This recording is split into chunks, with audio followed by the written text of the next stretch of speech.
وہ لڑکی، اس کا نام ایمان تھا۔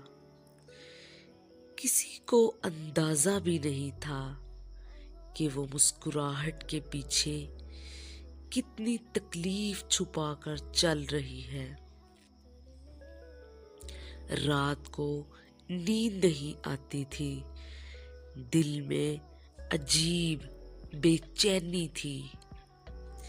لوگوں کی باتیں، دھوکے، گلے، شکایتیں، سب کچھ اسے اندر ہی اندر کھا رہا تھا۔ اکثر وہ روتے ہوئے کہتی، یا اللہ، مجھے کوئی نہیں سمجھتا، میں کیا کروں؟